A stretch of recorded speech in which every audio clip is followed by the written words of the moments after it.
Hello guys, तो आज के वीडियो में जो है एक नया कंटेंट के साथ जो है हम लोग स्टार्ट कर रहे हैं। और ये कंटेंट है कि जो पूरे देश भर में जो है वन नेशन वन इलेक्शन का बात किया जा रहा है। आखिर में ये है क्या? ये आपके लिए है, क्योंकि हर एक सिटीजन, हर एक वोटर के लिए जानना बहुत जरूरी है कि वाकई में ये वन नेशन वन इलेक्शन क्या है और क्या इसको लागू कर दिया गया और लागू हो जाने के बाद ये कैसा इलेक्शन होगा। क्या कुछ इलेक्शन में तब्दीली आएगा? क्या कुछ जो सिटीजन, जो वोटर्स होते हैं, उनका कुछ प्रोसेस चेंज होगा क्या? तो चलिए इसके बारे में जो है हम लोग जानते हैं। सबसे पहले बात आता है वन नेशन वन इलेक्शन। सरकार का कहना है कि हम जो है अब एक ही टाइम में जो है एक ही देश में इलेक्शन होगा। अलग अलग जो पहले अलग अलग इलेक्शन होता था वो इलेक्शन नहीं होगा। इसको जानने से पहले आपको ये जानना पड़ेगा कि पहले देश में कैसे इलेक्शन होता था। हमारे देश में दो सबसे महत्वपूर्ण इलेक्शन होता है। एक जनरल इलेक्शन होता है अर्थात लोकसभा का इलेक्शन होता है। तो लोकसभा का इलेक्शन पूरे देश में एक टाइम पे होता है।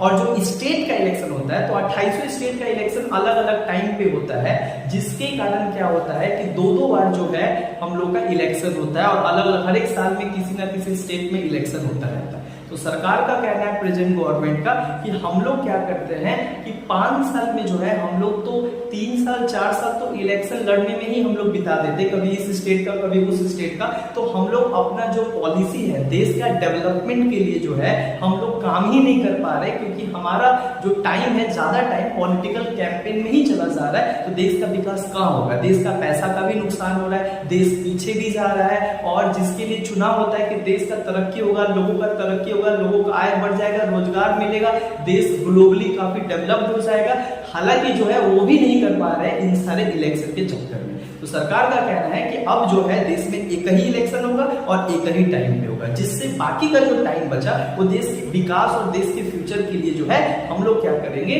लगाएंगे, जिससे देश जो है तरक्की करे और देश के सारे पिछड़े और सारे लोग का जो है कल्याण। तो बड़ा अच्छा आइडिया है।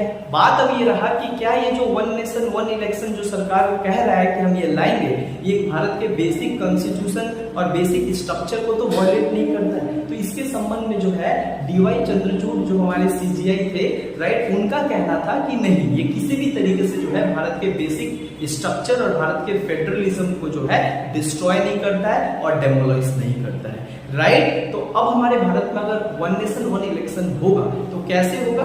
जनरल इलेक्शन अर्थात लोकसभा का इलेक्शन और स्टेट के 28वें स्टेट का इलेक्शन एक साथ होगा। यानी कि अब जो हम लोग को दो बार वोट देना पड़ता है, एक स्टेट इलेक्शन में, एक लोकसभा का इलेक्शन में, तो हम लोग का वैसे नहीं है। हम लोग एक ही वोट देंगे और वो जनरल इलेक्शन मतलब लोकसभा के लिए भी उसी टाइम पे हो जाएगा और स्टेट के लिए भी हम लोग चुनेंगे। मतलब